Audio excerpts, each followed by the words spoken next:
Good morning. I know again, it may not be morning where you are.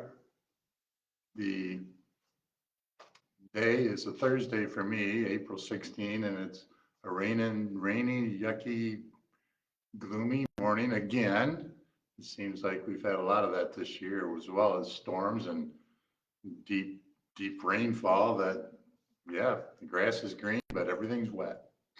So this is a discussion group video for our small groups at Trent CRC.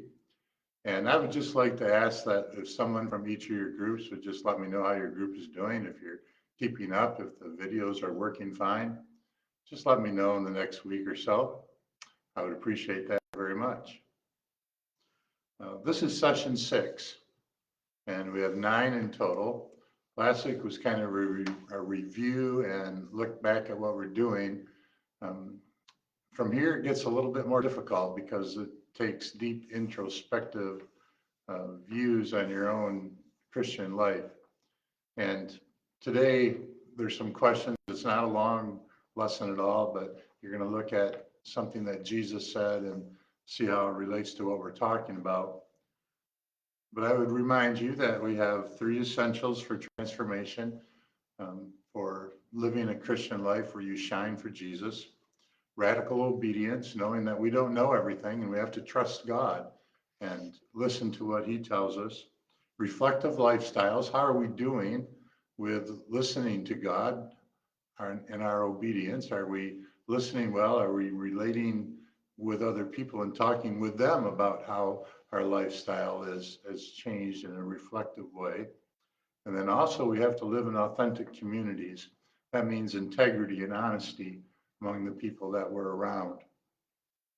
Today, we want to zero in on integrity with yourself. Because if we are people of integrity, we will not be transformed without being authentic with God, ourselves, and others. And Psalm 62, verse 8 kind of points us that way.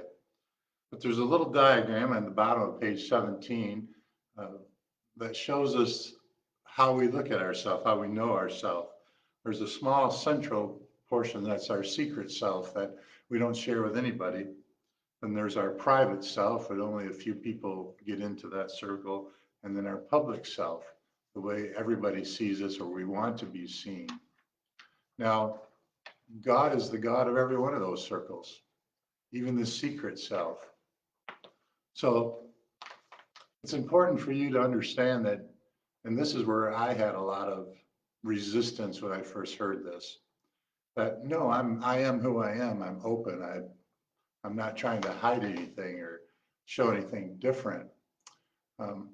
But there is that secret part of me that I would never tell anybody, but God knows it. And that hit me that all of it I have to be able to be authentic with. Even if I fail at something, I have to be able to say, I did bad there. I don't understand. I didn't do what I said I was going to do, even if it's secretly to myself. And this is a hard one because how do we give what's secret? And sometimes we try to keep it secret even from ourselves. How do we give what's secret to God? That is a great question. So the assignment for today in your discussion group is to read Matthew 12, 33 through 35, and think about the self that Jesus is describing in those words. And is there more than one of these selves, the secret or private or public selves that he's talking about? And what in these verses is Jesus talking about with personal integrity? Can we get to the core of it here? And then there's questions too at the end of lesson 6 about how do you reach those different parts of yourself, and how do you communicate to yourself about that? And then remember, God's not an angry policeman waiting for you to misbehave so he can squash you. He wants to love you in every part of you. So don't be afraid of him knowing you, because he does anyway. So it's a matter of really, how are you going to look at yourself? How are you going to be authentic with yourself? And then you can create communities that also are authentic with each other. which is a part of our transformation, to be true to who we are, not to hide ourselves. How often in Scripture Jesus picks on the Pharisees for being hypocrites? How often does even James say, how come you act toward one person different than another? We have to get to the basis of who we are. That's really the goal of this lesson, to open our eyes to say and to see, yep, I'm completely open to God, or, but wait, there's some things that are secret in myself that maybe need to come out. Talk about it. And again, let me know how you're doing as a group. And yeah, may God give you peace, and may your groups have much joy as you meet together. Thank you.